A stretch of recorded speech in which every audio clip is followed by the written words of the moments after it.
Hi, everybody. Welcome to Shrink Sync Open Mic, our free CEU webinar.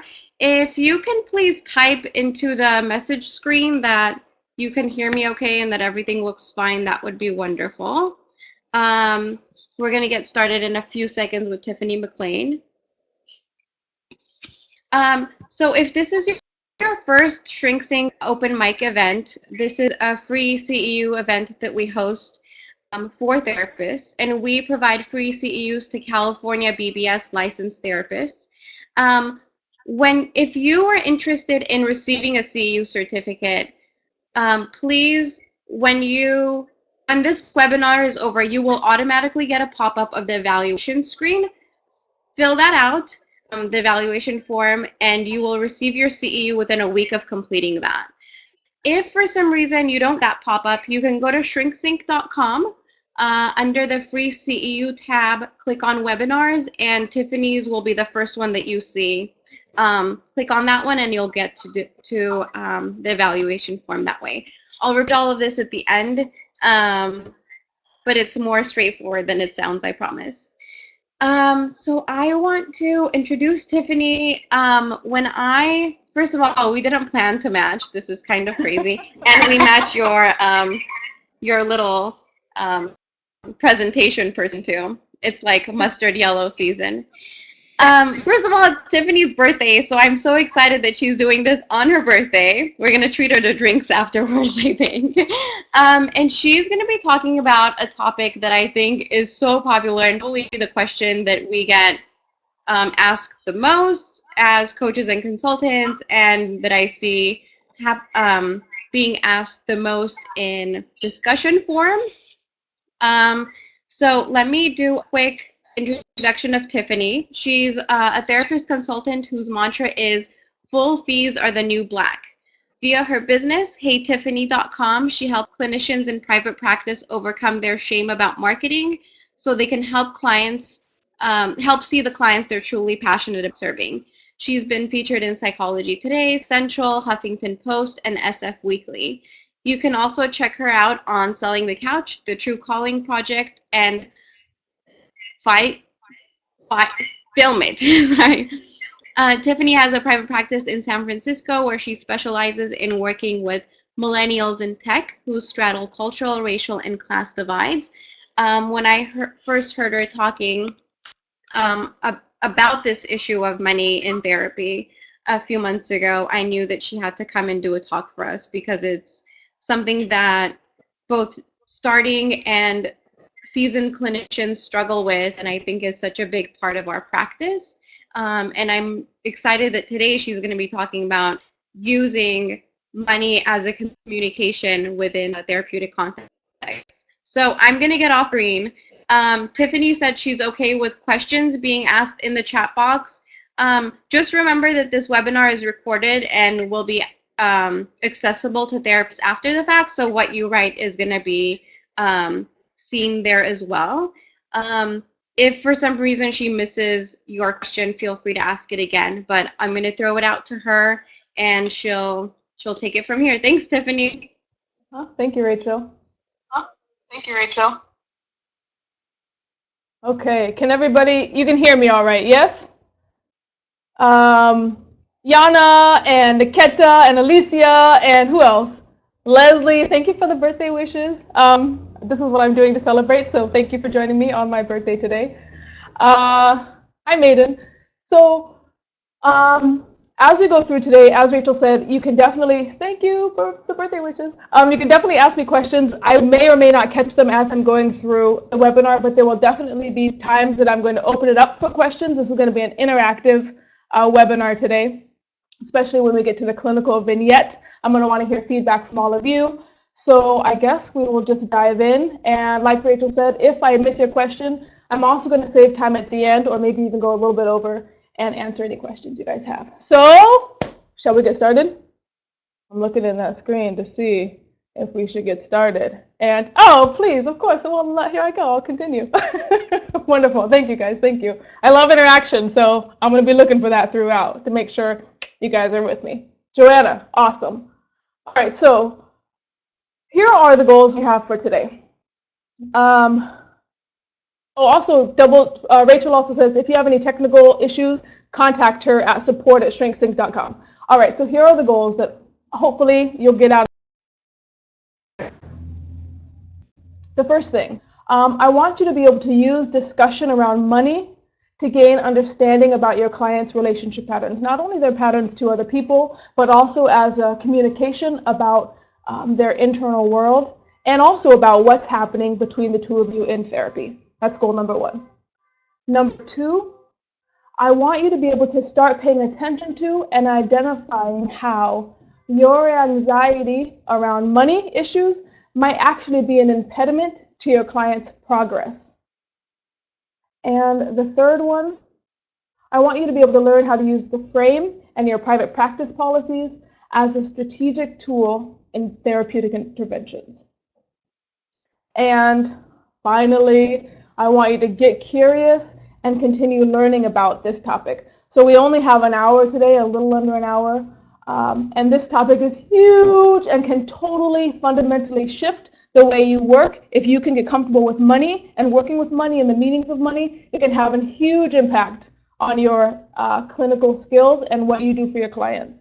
So to that end, actually, I have, if you go to heytiffany.com/money talk, it's cut off there, but you can see. If you go here, you can download a companion guide, free of course, a companion guide that will take you through a list of questions to start examining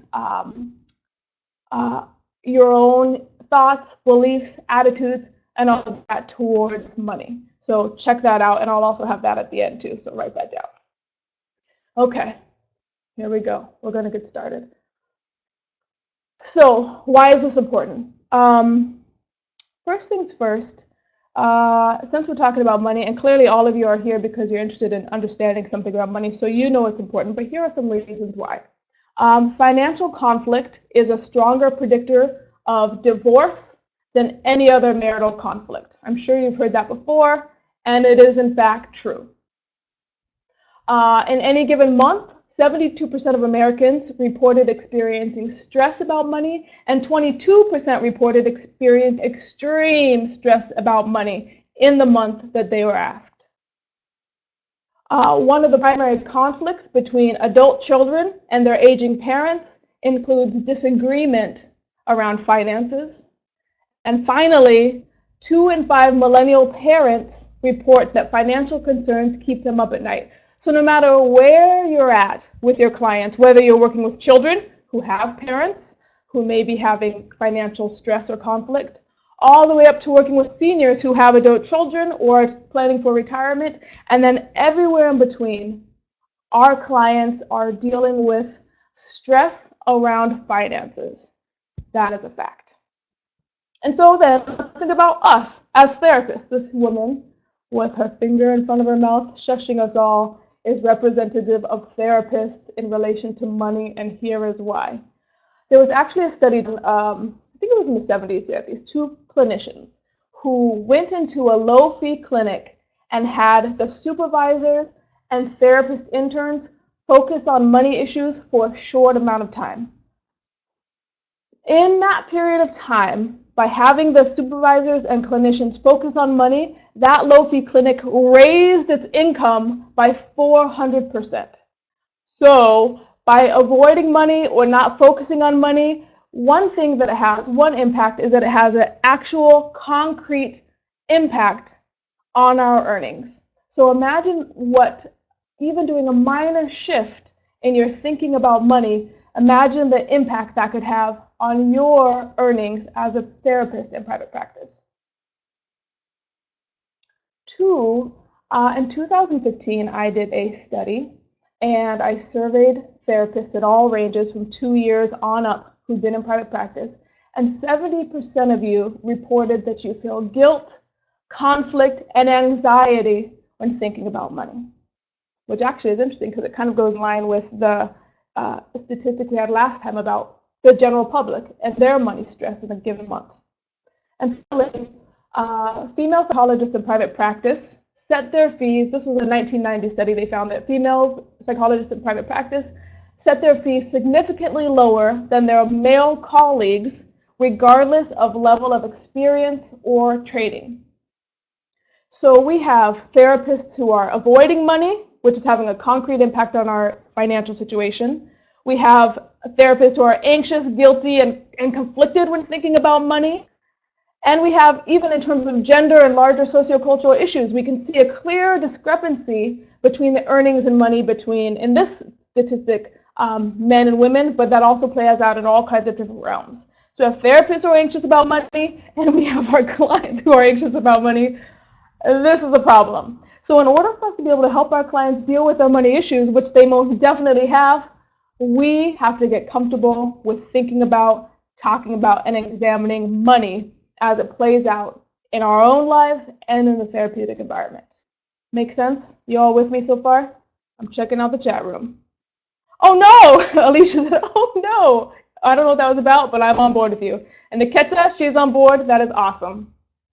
Leslie is saying something now. Oh, she's here. She's here and paying attention. Yana, awesome. So I'm glad you guys are with me. Let's keep going. So now we're going to get into the clinical vignette part.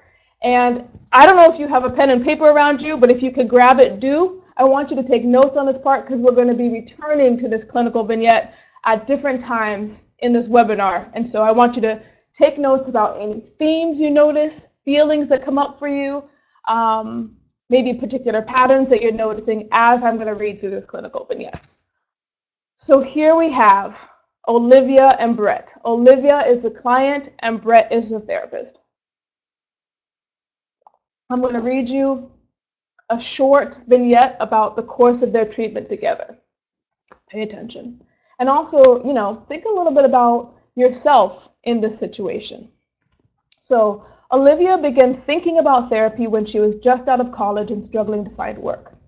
She was experiencing anxiety about her ability to support herself and doubt about her ability to find a good job. When she began looking for a therapist, she kept encountering therapists who were unwilling to slide their fee, which only exacerbated her feelings of insecurity and low self-worth. She then called Brett. Brett agreed to work with Olivia, and he slid his fee down to $45 in order to support her through this hard time. Throughout the work, Olivia expressed fear that she would outgrow the people closest to her. She was the first person in her family to go to college, and she's feeling an increasing gap between her interests and experiences and those of the people that she grew up with. She finds herself feeling superior to people at times, and at other times she worries that she'll be rejected by the people that she most loves and admires. Good news. Over the course of the year, Olivia experiences significant professional success, and she lands a job where she has fantastic influence, both influence and insurance, primarily insurance. Because of this insurance, she's able to use this insurance with Brett to pay an out-of-network fee, and Brett decides, given this new financial situation, to raise her fee to his full fee. Then, over the course of the next few months, after the fee increase, Olivia begins having last-minute meetings that come up or emergencies, and while Brett has a firm cancellation policy, he doesn't charge her for every late cancellation. Sometimes he, takes into account what happened and then slides his policy a little bit and doesn't charge her for the session. I imagine that sounds familiar to some folks here. As the weeks progress, Olivia starts questioning whether this is in fact a good therapeutic match for her. She now has her pick of therapists, and she's becoming more skeptical, expressing more frustration, and wondering if Brett is actually a therapist who is worth the full fee. All right, so now I'm going to pause here and ask you to think a little bit about Brett's situation. So take a moment to put yourself into his position as a therapist, working with a client like Olivia. It may be familiar. And I want you to tell me a little bit about what you imagine is coming up for him, what it feels like to be in his situation, and how you might be thinking about Olivia in this case. So I'm going to take a look at the chat. Let me know what it might feel like. Actually, even step back and just tell me what it might feel like for you to be in Brett's position. Frustrated? I hope Madeline. Madeline says frustrated. What else?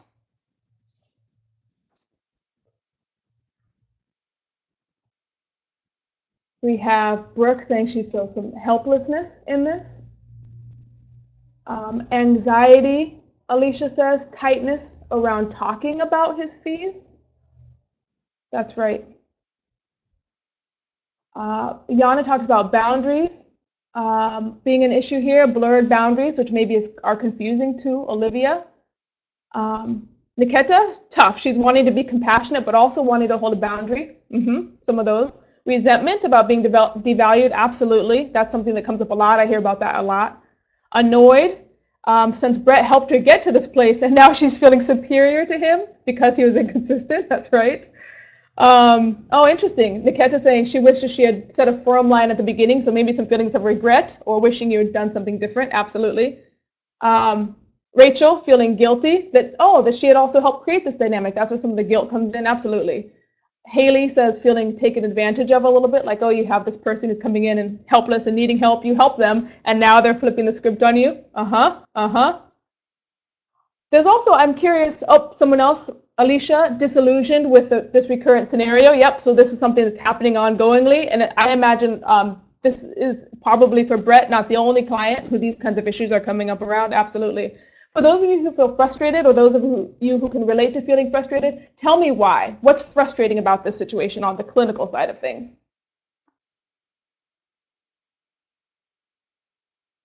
We have a few people typing in. Joanna says disappointed in herself and not discussing money at the beginning. Interesting. That's right. We'll take a few more responses to this. We have a couple of people typing. Hopefully I can see. Here we go. Someone saying it's an important clinical issue, but there's also fear that the other person will see you as cheap or selfish. Absolutely. Like if you raise it as a clinical issue, even if your mind is thinking, all right, we're going to dive into this in terms of the clinical, understanding something more about Olivia, she could just feel like, oh, you're cheap, or now you're taking advantage of me. That's absolutely right.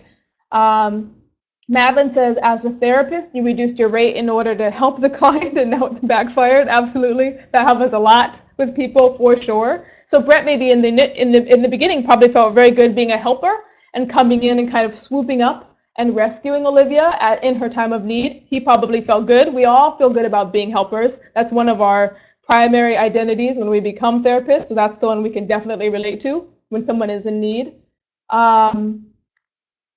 We have this. Miriam is saying frustration because he went out of his way to help her through this, and now she has used him and dumped him. Yana says, as a starting therapist who's recently got licensed, money is a highly important issue in the therapist's self-value. Absolutely.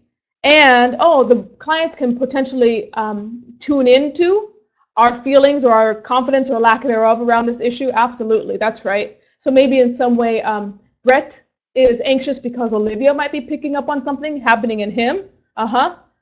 Alicia has been in Olivia's shoes and sees the other side. I love that you bring that up. We're going to come back to that. Hold on to that, Alicia, because we're going to flip the script on this later and think about this from Olivia's side of things. Fantastic. I'm glad you brought that up. And then lastly, Niketa says, fear that the patient will see me as unsupportive and that this will negatively impact the relationship, even though I know that the current situation is also hurting rapport. That's interesting. So some part of her or Brett can pick up that this is a problematic dynamic, but also the fear that bringing it up and addressing it might also create a problematic dynamic. So you're kind of between a rock and a hard place. Fantastic. Okay, so now we're going to take a little bit of, we're going to step back and check out some, contain this conversation a little bit. I'm going to start with a quote by the woman named Kachina Myers, who wrote, I don't know if I have this. Oh, Show Me the Money is an article that Kachina Myers wrote. You can check it out. It's a fantastic article. She writes, and I love this quote, beware the kind therapist who doesn't like to deal with money, for he or she will also be reluctant to deal with aggression and the clash of subjectivities or individuality. I love this quote. And Leslie also loves this quote. Absolutely. So we can kind of think about this in terms of Brett. On point, says Leslie. So let's let's dive into this a little bit more. So this is from the Show Me the Money article. where Kachina actually talks about, pulls from a lot of different places when thinking about money in the clinical situation. She says, Joanna also likes that comment. So Kachina says, when a clinician feels anxious that what they are offering is not good enough, someone had talked about this in terms of being an early career clinician. I'm not quite sure who said it, but that idea of being an early career clinician just starting out, this comes up a lot. When a clinician feels anxious that what they are offering is not good enough, undercharging can work defensively to lower performance pressure on the therapist. And there's actually an example of this talked about in the article where there was a clinician who consistently charged low fees, imagining himself to be kind. So like, I'm doing a favor, maybe for Brett, I'm really helping her out, I'm a kind person. But in this particular example, with the clinician cited in the article, he went on via his own therapy, via supervision. He discovered that some part of himself actually didn't want to be held responsible for the outcome of the client, or worried about maybe not being good enough. So by charging a low fee, he could kind of be like, well, it's not really on me because I'm charging a low fee anyway, so it's not really that big a deal. In some way, he wasn't holding himself responsible for his client's outcomes. So there's actually a way that he was using a low fee to absolve himself of, really taking a hard look at himself and his clinical skill, let's say.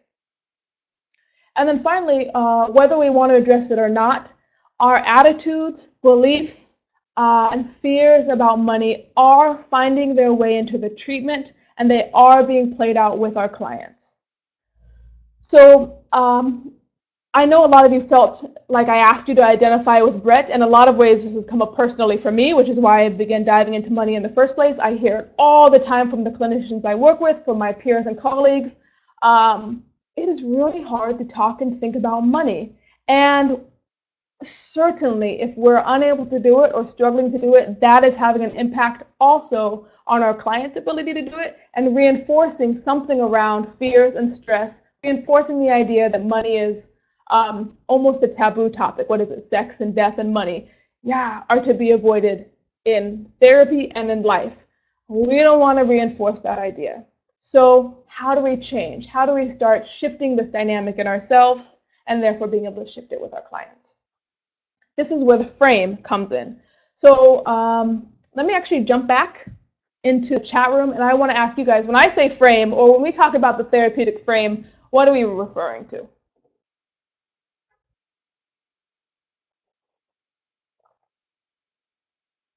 Miriam, Alicia, we have some different people typing some things up now.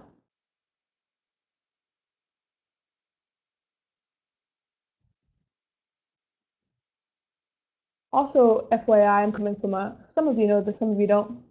I work in a psychodynamic or a psychoanalytic orientation, clearly a more modern psychoanalytic, not the stuffy analytic. So we really talk a lot about the frame, both in clinical work, but also kind of ongoingly, traditionally, the idea of the frame in therapy. Joanna says setting boundaries as part of the frame. Alicia says the whole context of the set of agreements between clinicians and client, absolutely. Nikita says the frame as the context of therapy. Give me some, I'm going to break this down, but before I do, give me some very specific, what are some aspects or elements of the boundaries we set up? Like, what are some clear, concrete examples of what we do or what is agreed upon in the therapeutic hour? There's a hint, an hour. Okay, we have the basic rules about therapy, says Miriam, part of the consent form to explain about cancellation, absolutely. The client signed before starting therapy, that's right. Sapita says the practical and relational structure. Wow, I got some other analytic people in here. The practical and relational structure of the therapy relationship that determines boundaries and expectations for the therapist and client. Late fees, Alicia, yes, absolutely.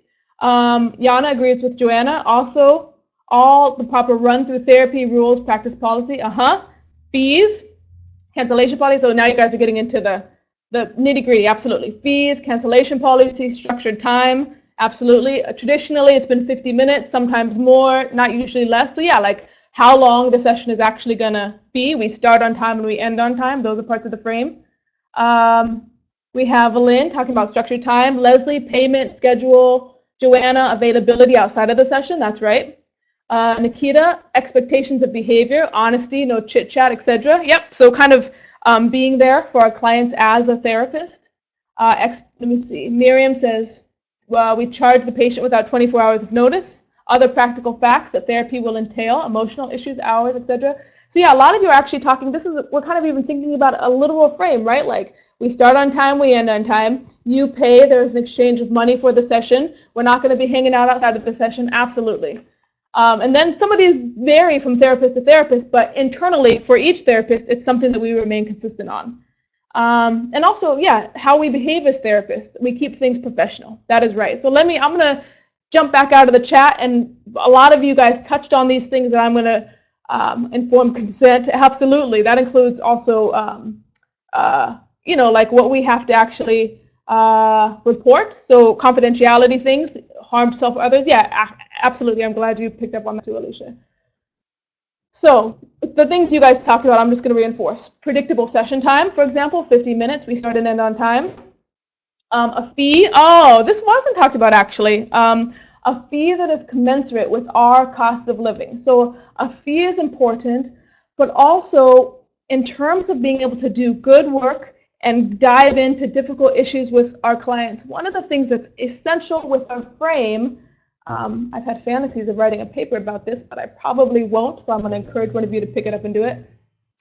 A fee that is commensurate with our cost of living. So if we think back to Brett charging $45, it is possible that he wasn't clear about what he needed to, in terms of his cost of living. So maybe he was pulled to help Olivia because of his helper, identifying with a helper. But if that wasn't actually something he could technically afford to do, that is could be a violation of his own personal frame. So I'm going to encourage you all to think about, what do you actually need to survive and take care of yourself and pay all of your bills, and have that built into your frame in terms of what you're charging people and how or whether you slide. Keep that in mind. So a fee that is commensurate with our cost of living. A stable, consistent, and predictable cancellation policy. You guys talked about that. So not only a cancellation policy, but also a cancellation policy that we enforce consistently and that allows us to do our work and hold our footing. I'm going to jump ahead here. Okay. We also have a relationship founded upon privileging the client's well-being. So some of you also commented on this, our role as professionals. We're not there to chit-chat. We're not there to get our needs met, although our needs are absolutely met in therapy. We get a lot of fulfillment. There are a lot of things that are wonderful. We learn and grow ourselves as therapists, but we are there for our clients' well-being and mental health. That's what it's founded upon.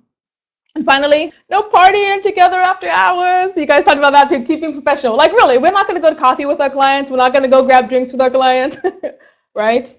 Yeah, we're not going to do any of that. So our work is encompassed in the room, or if you're working out in the field.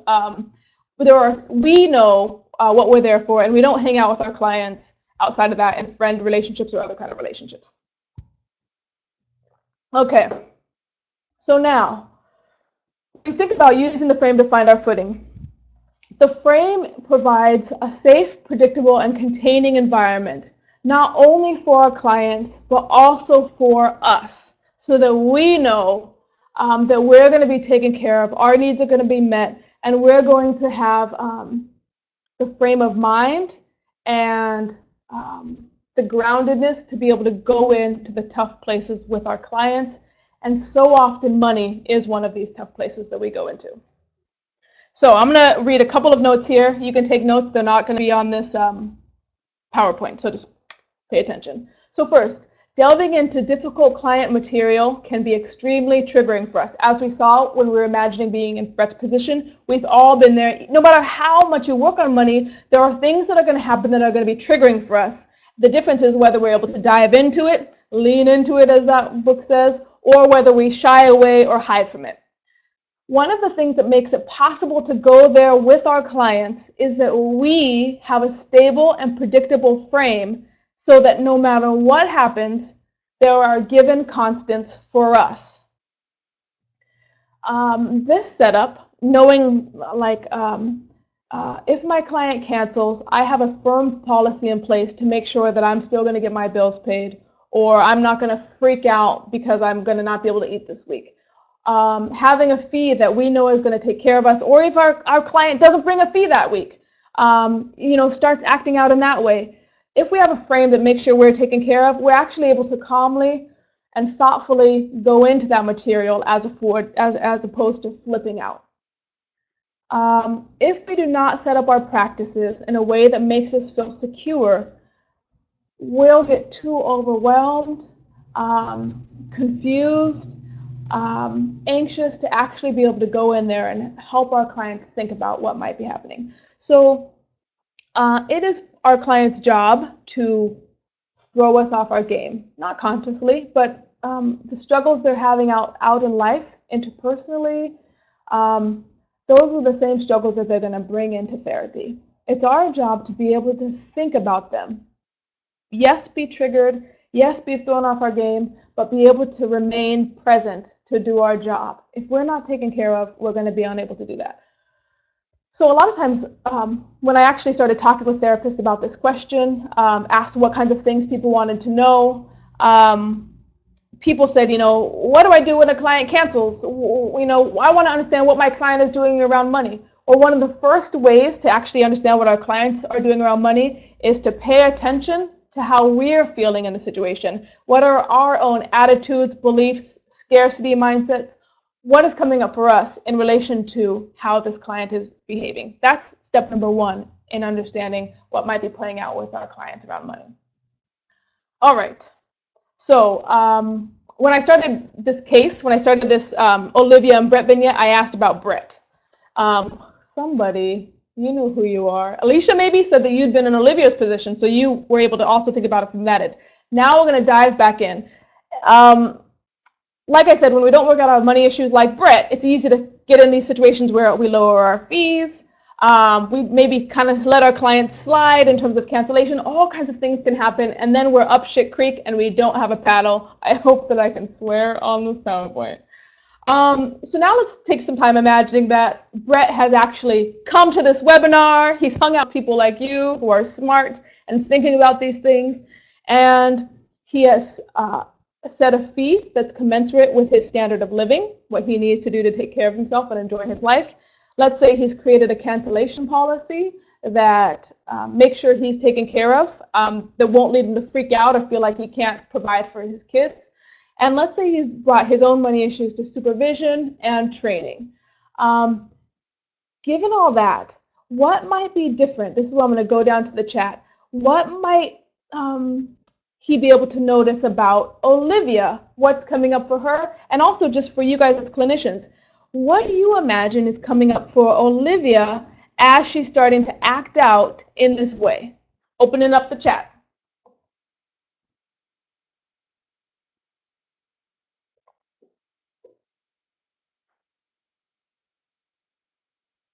As people are writing, I also want to say we can remember kind of the different stages of treatment.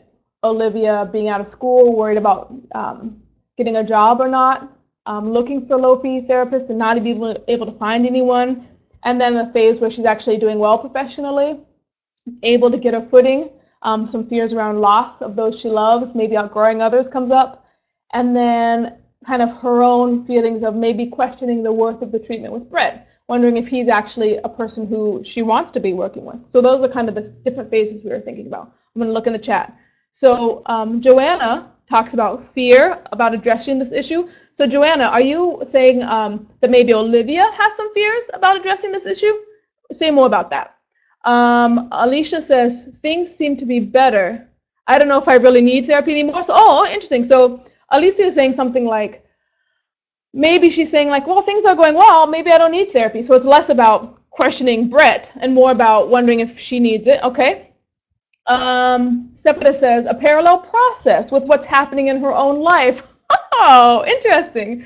So her own anxiety is about class and money, identity, and her place in the world. Absolutely. So you're saying something like, maybe the same things we were thinking about Brett. Is he actually worth the treatment? Anger, like why is she rejecting him at this time? Maybe she's also going through those same anxieties in her own life and her own relationships. Absolutely. What do we have? Yana says she deserves more now that she's at a better place financially and professional in terms of professional status. That's interesting. So one of the things that we noted with Olivia was that one of her fears, she's a first-generation college goer. Maybe she's having more access to a wider world. And now maybe when she goes back to her family, she's had access to resources, ideas, ways of being in the world that they have not had access to. So potentially, this ties back into maybe fears around, does she have to like leave her family in the same way she's thinking about leaving Brett? In some way, as she's struggling with loss and grief with her family in the same way that it's coming up with Brett? Absolutely. What else do we have? Joanna, yes, she's following up. Money is an issue for her. Yes, as for most folks. So she's thinking about it. And, oh, interesting. So maybe she's thinking about money. So she clearly is wondering, like, what is the value of money? What is the value of treatment? What is my worth in the world? What is Brett's worth in the world? So maybe it's harder for her to question her own value, but maybe in questioning the treatment and questioning Brett, she's actually looking for someone who can hold their authority and hold their value enough to be able to dive into a conversation. Absolutely. So you're saying something about this idea of, is he worth it? Could be a projection of her own, like, am I worth it? Absolutely. She's trying to see how it's playing out with Brett. What else we have? Miriam, I love this. Resentment that she needs help. Feels like she no longer needs support, or thinking that she also has anxiety about various similar issues. Maybe she feels she's too successful.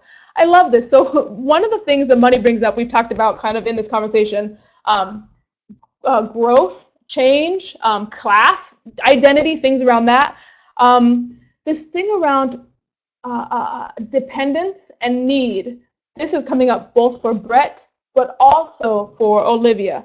This idea of what does it mean to actually need others? So Brett needs Olivia. We need our patients because they are paying. So even as much as we don't like to admit it or don't care about money, we need. And so one way that we can think about money is as a reflection of the way need, dependence, interdependence is playing out. So we can learn something about Olivia's feelings or relationship to her own need and needs of others via how she's treating this fee with Brett. Absolutely, I love that. Okay, let's check it out. What else we got in here?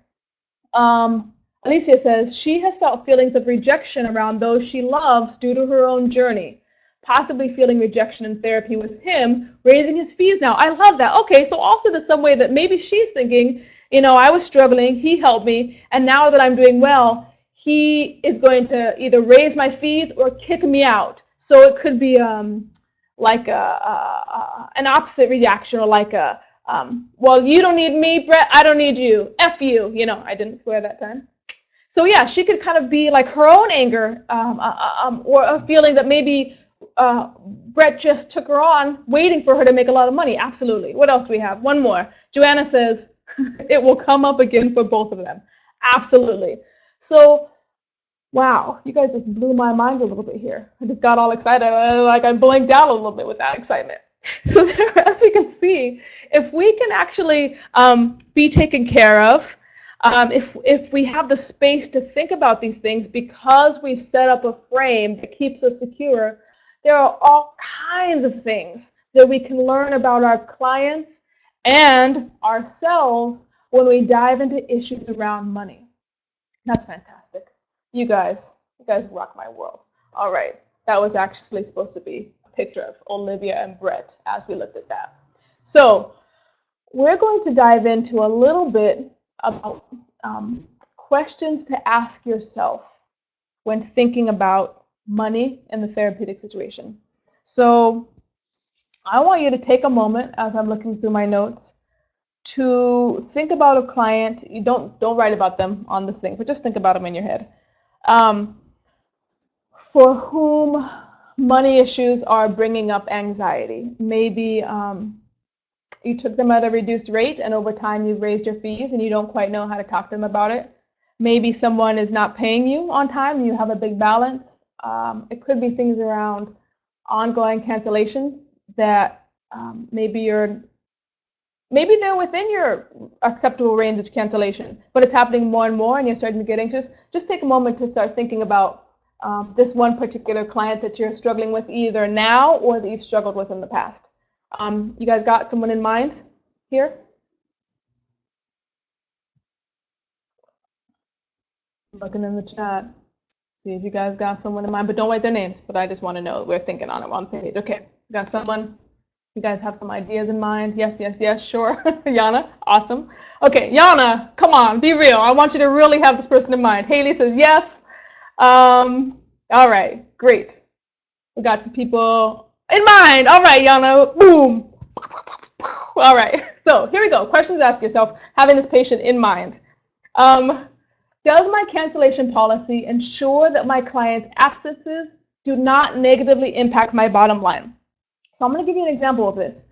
My cancellation policy, personally, for my private practice, is like a no cancellation policy. Once clients agree to work with me, they have one break they can take, one session they can miss per amount of times they come each week. So if someone comes once a week, they can miss one per year. If someone comes twice a week, they can miss twice per year. They don't pay, of course, when I'm absent, but otherwise they're responsible for, and they know this up front, making their sessions or paying if they can't. I have a very generous reschedule policy to allow people to reschedule if they miss. But by doing this, I'm able to ensure I can predict for the whole year, in terms of the clients I'm currently working with, what my income is going to be. So if people start unconsciously, let's say, playing things out around money, need, aggression, all that stuff, I can go into it with confidence because even as we're talking about and exploring the issues around what's happening between us and what's happening outside of what's happening with us, I also know that I'm going to be taken care of financially. I'm going to make the payment for that session, so we can talk about it and fight about it, and there's still the policy in place we've both agreed to. Miriam is saying something about, as a new therapist years ago, heard that she was being more conciliatory about her cancellation policy. She no longer does that, but she still has a 24-hour cancellation policy because of how charging works. I think it says it's cut up a little bit, but yeah. So one of the most important things here is that you have to pick a cancellation policy that works for you. So mine is going to be different than yours. Yours is going to be different from your colleagues, your consultants, your peers.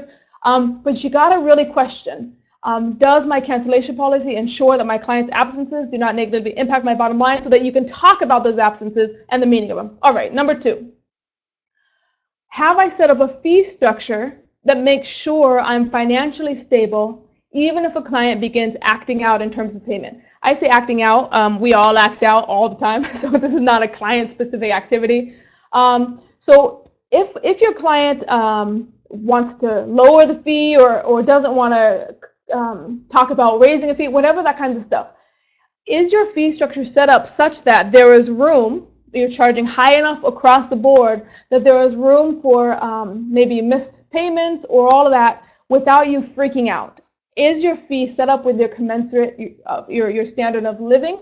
And I see there's a question here, so I'm going to check out Yana in a second. So you got to ask yourself, am I making enough to survive so that I can go into these issues with my clients without feeling resentful, angry, fed up? And if I do feel resentful, angry, fed up, that's okay to feel those things, but am I still going to be making what I need to make at the end of the day so that those feelings don't start impacting my client in a negative way? So let's check out what Yana says in here. She says, absolutely.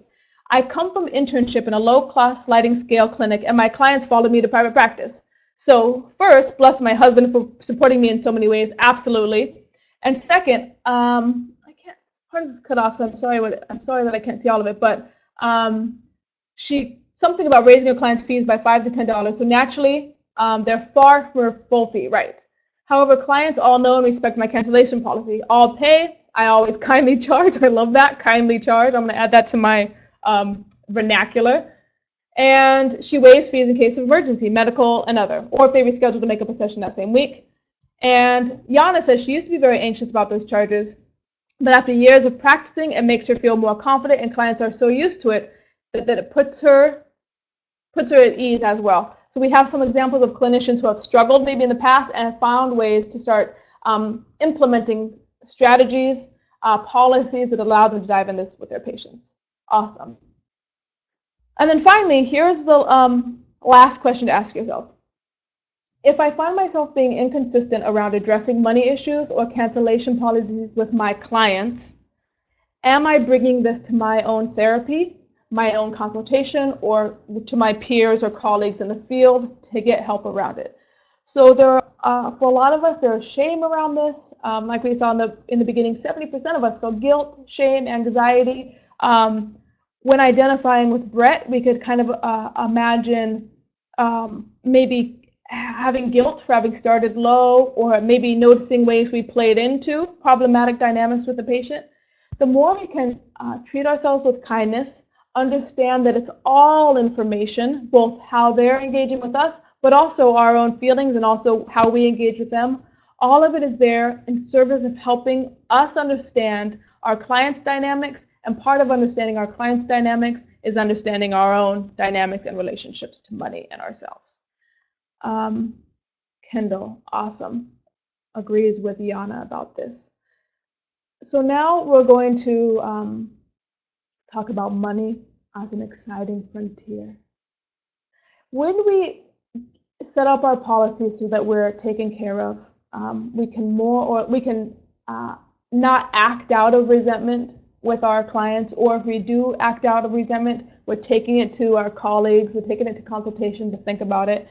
Once we get comfortable with money, super cool stuff can happen in terms of the treatment.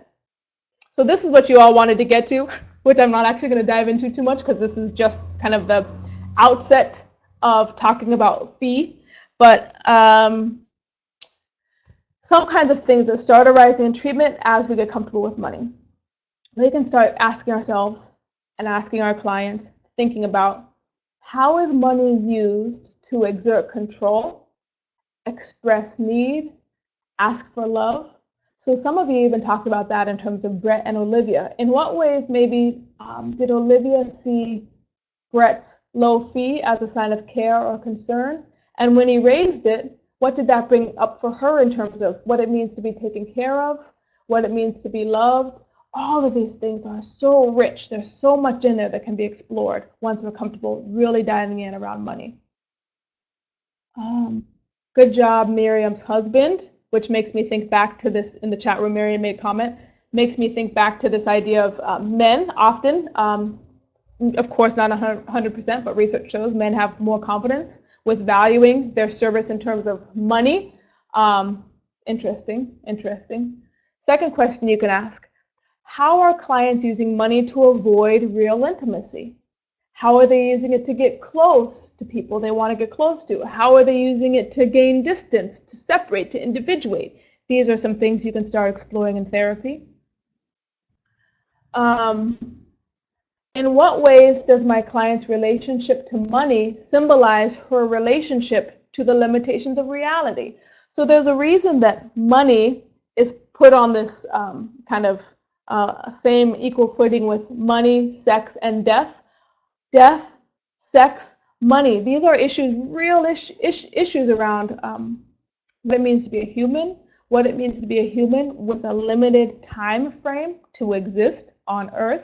So money actually is so much deeper. What it symbolizes is so much deeper than just, a dollar bill. And then lastly, how do money enactments in treatment intersect with larger issues around race, gender, class, and politics?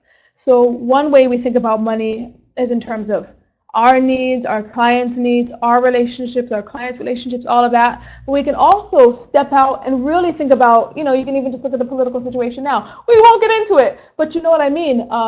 The economy, the pay disparities between different ethnic groups, gender identity, gender groups, sexual orientations. Money is has huge social implications. And if we're afraid to dive into this in treatment with our clients because of our own fear, we're actually missing a really huge part of our patient's world, and even on a larger scale, our culture, and our society. So, lastly, again, I want to remind you that you can go to heytiffany.com/moneytalk. There is I think it's like 10 pages, I don't know how that happened, but a free PDF worksheet guidebook that actually walks you through a set of questions to help you explore your own relationship to money, kind of maybe some of the early messages you had around money, and help you understand how money issues may be playing out with your clients.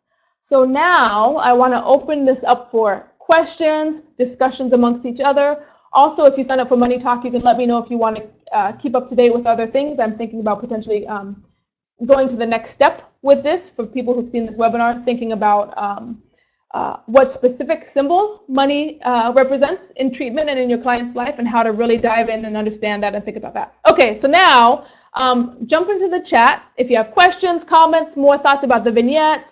If you want to ask questions about maybe dynamics you're struggling with, remember that your name is part of this, and your clients could potentially download this, so be careful about any client information.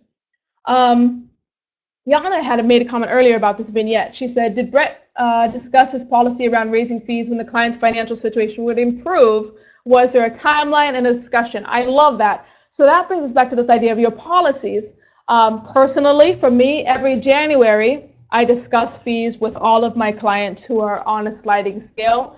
And I also built into my policies that I raise my fees periodically, starting in January, to keep up with the cost of living. So most of our clients, well, it depends on what kind of work they do, but many of our clients expect raises over the course of their professional life.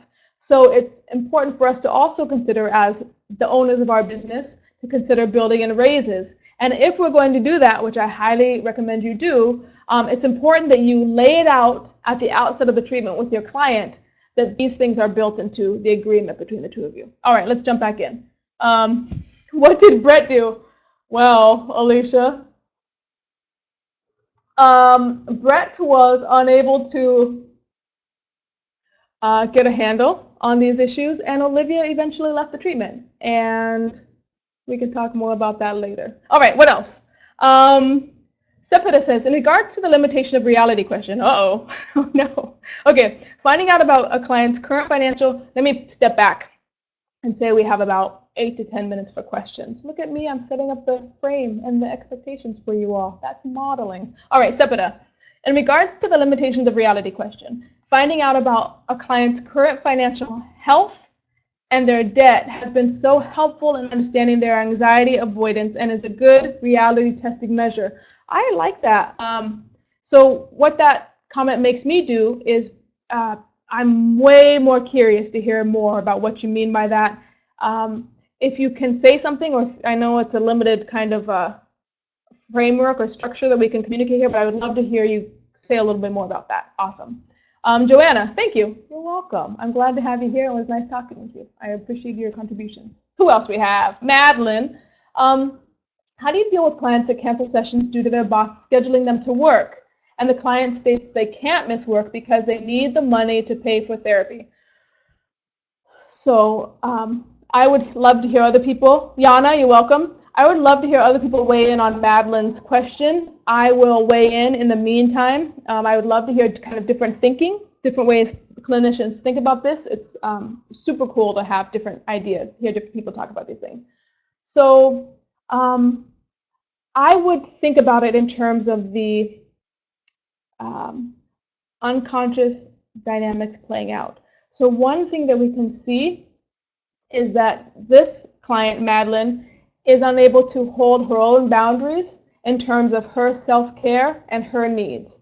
So she's unable to provide a safe, containing space, and then she's replaying that out with you in therapy. So, of course, I'm not qualified to give you consultation around here, but just in terms of my thinking, one way I would think about that is if I cave, if I don't hold up my policies with her, that is modeling that nobody, neither you or her, are able to set clear boundaries about your needs and your time in order to take care of yourself and in order to be there for the people you need to be there for and do your job well. So I would actually stick to the cancellation policy and then talk about what it feels like for her to have you uphold the policy, and over time, start understanding what it is that keeps her from being able to be clear with her boss. But more importantly, hold your ground and then leave plenty of space for her anger, aggression, fighting, disappointment, all the feelings she has in terms of boundaries, because that sounds like something that your client is struggling with.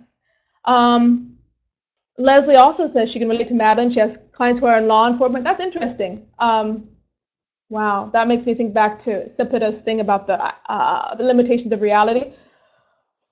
I'm going to do my best to get into this without getting too existential. But one of the things therapists often fall into, we as caretakers, is we want to make reality less harsh for our patients. In truth, accidents happen, people die, we get older. One of the things we're to do as therapists is support our clients, but also help them learn how to come up against and deal with the disappointments of reality.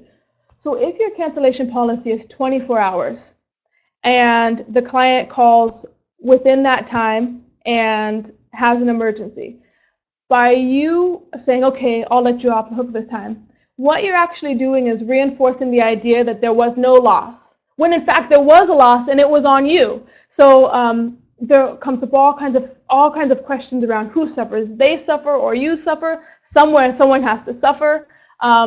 It's important for us to really think about whether we're upholding the idea of reality and learning how to struggle with and come to terms with the laws of reality, or whether we're kind of backing away from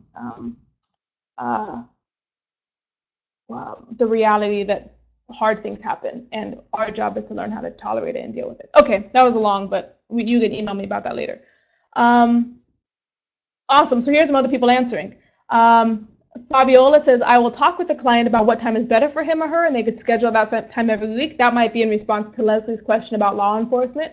Very interesting. Sepidah says, she's talking about what I'm referring to is what seems to be happening when a lot of people pay with credit cards. I've started having conversations with them about, if the treatment is actually affordable, as so many people seem to charge things and be racking up debt in all areas of their lives that could catch up with them in treatment too. I love that. So one of the things, of course, if we get a client who's willing to pay our full fee, a lot of us maybe shy away from questioning, like, can they actually afford that full fee? We want to have full fee clients. So that might be another area where we're avoiding actually being helpful for our clients by saying, is this really something you can pay each week? Are you going into debt to pay it? Because if so, we're supporting kind of a out of reality based living. So it's also our job to be confident and comfortable enough to really help our clients think about, or a potential client think about, if we're the right match for them, and being able to afford it is one way we think about that. What else we got? Nikita, I don't know what point you liked, but I'm glad you did. The debt issue being correlated with a maladaptive avoidance in other areas of their life, absolutely true. So you're someone, it sounds like, who is able to go in and does talk about money issues with your clients, and can see the ways that avoiding money or kind of trying to outskirt money also points to ways that clients are maybe avoiding reality-based situations in other areas of their life, professional, personal relationships. Absolutely. Doreen says, this is very empowering. Awesome. That is wonderful. If you feel empowered, you're also there. You're going to be able to empower your clients. As therapists, we need to be reminded of our own worth as professionals. Absolutely. And the more you get comfortable with dealing with your client's aggression and your own aggression, the more you're going to actually be able to help your clients, and your clinical skills are going to improve. So by becoming comfortable with giving and receiving money, accepting money, you're also going to hold yourself to a particular level to get training and to push yourself in areas you haven't pushed yourself before. So it all kind of works to raise your clinical acumen.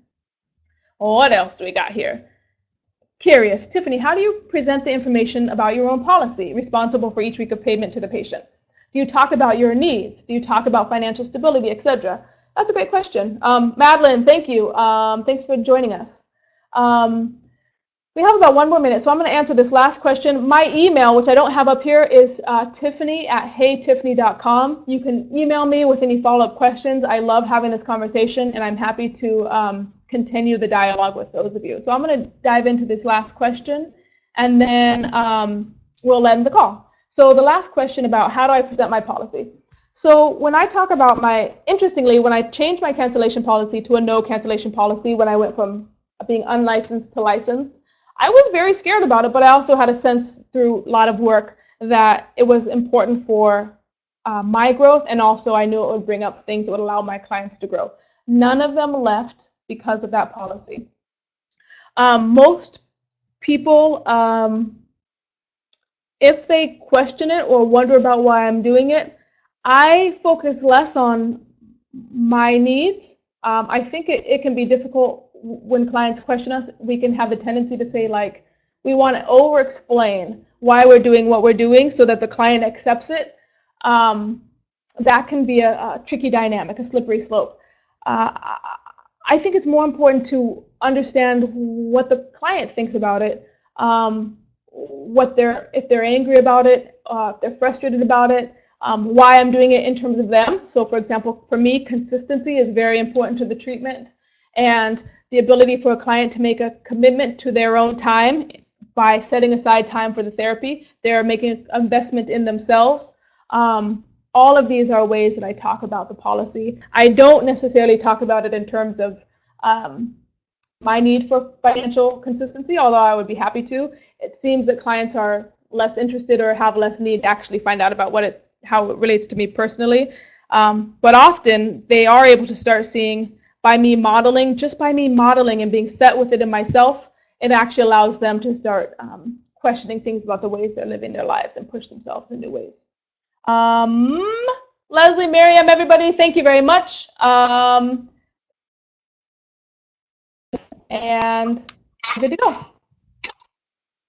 Hi, Rachel. Thank you so much, Tiffany. Hi. Thank you so much. I know that was some really great information for any therapist to know about, especially those of us in private practice. So again, we are providing free CEUs to California BBS licensed therapists. When you close the screen, or when we end the webinar right now, you will get a pop-up of the evaluation form. Please fill that out. You can fill it out even if you don't want CEUs to give us some feedback in terms of what works and what doesn't work for you for these webinars. And you will get your CEU certificate within a week of completing that. We also, I think it's about 15 free CEUs on our website now, so you can go watch different folks presenting on different topics on the ShrinkSync website and get free CEUs that way. And we've got lots of topics coming up later this year and early next year. So you can stay tuned by following us on Facebook and joining ShrinkSync and being part of our listserv. If you're interested in being a presenter, you can contact us at support@shrinksync.com and send us your CV and your outline, and we'd be happy to consider that. Thanks again, Tiffany, for doing this birthday of all days. Tiffany is great. You should check out heytiffany.com. She's got tons of great resources, and she has a newsletter email that she sends out that really keeps me on my toes in terms of thinking about the financial part of my practice.